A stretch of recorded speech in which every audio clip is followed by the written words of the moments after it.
Mohon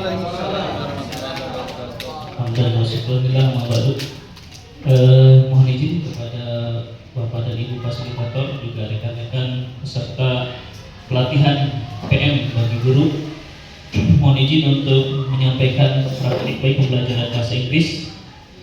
Materinya teks deskripsi dengan memanfaatkan kecerdasan artifisial. Yang tadi sudah diedit, namun blue screen laptopnya, jadi ini masih yang versi sebelumnya.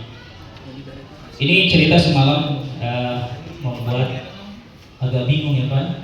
Yaitu pas OJT 1, 2, dan 3 kebetulan dengan Pak J, kita berbarengan dengan KA. Ada praktiknya ya.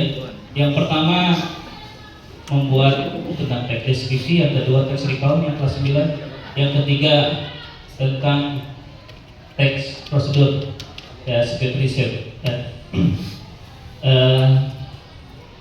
Tadinya mau 3-3, pilih satu. Dan ada ini ada gangguan, yaitu nonton Persib dulu.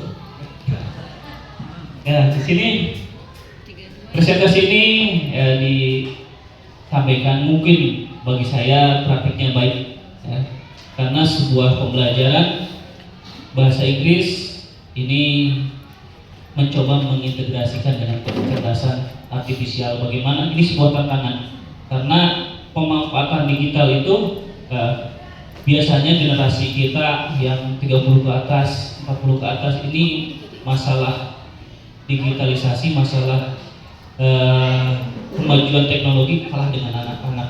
Kita ngajarnya versi jadul, anak-anak sudah ingin mau yang modern. Walaupun di kampung ternyata hasilnya di luar ekspektasi. Oke. Fokusnya di sini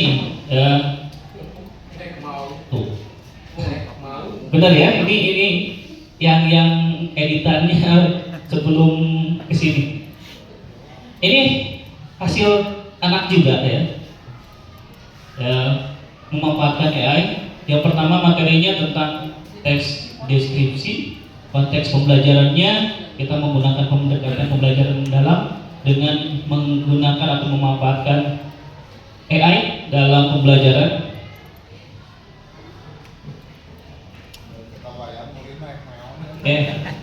Di sini konsep awalnya, keadaan awalnya itu anak-anak itu ketika disuruh nulis, coba bahasa Indonesianya dulu. Ya, ini materinya tentang Indonesian birds. Ya. Ternyata seminggu itu tidak ada satupun yang selesai ya pertemuan berikutnya. Kita coba dengan memanfaatkan AI. Yang kedua, keaktifan siswa kurang antusias, ada yang diem, bahkan ada yang tidur ya di kelas. Mungkin terlalu indah mendengarkan apa yang dijelaskan guru terkait dengan hewan-hewan endemik Indonesia. Ya. Di sini analisisnya ya, membuat teks deskripsi tentang hewan. Ini yang diangkatnya yaitu originnya, terus ciri-ciri fisiknya, kemudian makanannya, ya dietnya. Ketika saya sudah memanfaatkan pembelajaran dengan menggunakan AI, pemanfaatan AI, anak-anak ya seperti kemarin tantangannya di sekolah, aturannya juga boleh, tapi situasional, anak-anak boleh membawa ketika guru membolehkan dan mengizinkan. Triknya seperti kemarin ya Pak Ujang, sebelum pembelajaran kita ya gadgetnya dikumpulin di guru, pas pembelajaran dibagikan digunakan, selesai ditarik lagi, jadi dititip di guru. Oke, di sini pada saat memahami ya, saya menyampaikan atau mengangkat satu video tentang hewan-hewan endemik di Indonesia, kemudian mengaitkan dengan keadaan di sekitar.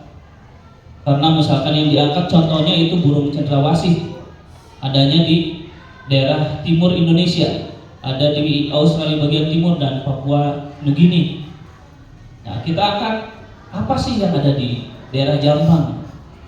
Ya, ternyata momen sebelumnya beberapa hari ke belakang saya melihat video bahwa ada warga yang sedang memberikan makan owa Jawa itu di daerah Lengkong, pinggir berbatasan dengan Cimanggu dan Kalibuner. Itu ada owa Jawa yang termasuk hewan endemik langka, ya. Dan mereka antusias, Pak, gimana bikinnya? Coba bikin. Kita manfaatkan AI dalam pembelajaran, tapi tidak bergantung ke sana. Kita manfaatkan sesuai dengan fungsinya. Jadi fungsi kecerdasan artifisial itu untuk memudahkan, bukan menggantikan. Jadi ada peran guru, ada peran siswa. Dan ini contoh atau bukti kegiatan pembelajarannya yang tadinya santai-santai, ya sekarang praktikuk, ya, ikut, ada yang bagian ngedit, ada yang bagian ini, ada juga yang bagian tampil, ya. Ini dokumentasi kegiatan pembelajarannya, hasilnya, dan ini menurut saya tadi ternyata anak-anak walaupun tidak diajari, ya, bagaimana membuat form yang benar, ternyata hasilnya cukup bagus.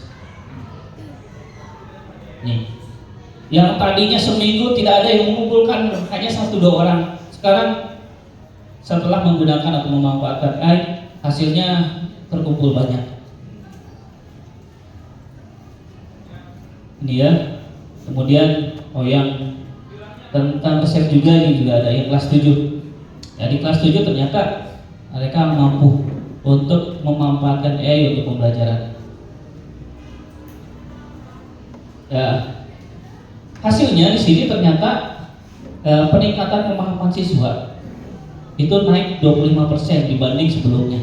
Kemudian keterlibatan murid yang tadinya hanya yang pintar saja, yang baik saja, ya, yang ikut, ternyata setelah menggunakan pola diskusi kelompok dan juga memanfaatkan AI dalam pembelajaran, keaktifannya naik dan kemampuan komunikasinya, karena mau menyampaikan setelah hasil penugasannya jadi, mereka antusiasmenya tinggi, mau menyampaikan hasil dari karya mereka. Oke, refleksinya ya. Di sini motivasi belajar siswa menjadi lebih bersemangat, meningkat, kemudian kolaboratifnya naik dan kreativitasnya juga naik. Ya, kesimpulannya, jadi pemanfaatan digital dalam pembelajaran ini bisa membantu guru, membantu murid dalam meningkatkan kualitas pembelajaran. Ya, sebagai penutup, ini ada kata-kata, ya, tentang AI. Ya, wahai murid, ingat pesan gurumu. Cinta sejati AI pada pendidikan terpancar melalui kemampuan menjadi jendela tanpa batas, membuka akses informasi dan pengetahuan yang sebelumnya sulit dijangkau, menerangi setiap sudut ruang kelas dengan cahaya masa depan. Ya, kemudian ini Biksu Tao mengatakan, kosong adalah isi adalah kosong, dan semua itu hanya ilusi. Nah, AI itu bisa dimanfaatkan, tapi kita jangan ketergantungan. Mungkin itu yang bisa saya sampaikan. Mohon maaf apabila banyak yang kurang, yang tidak pas. Terima kasih. Wassalamualaikum warahmatullahi wabarakatuh.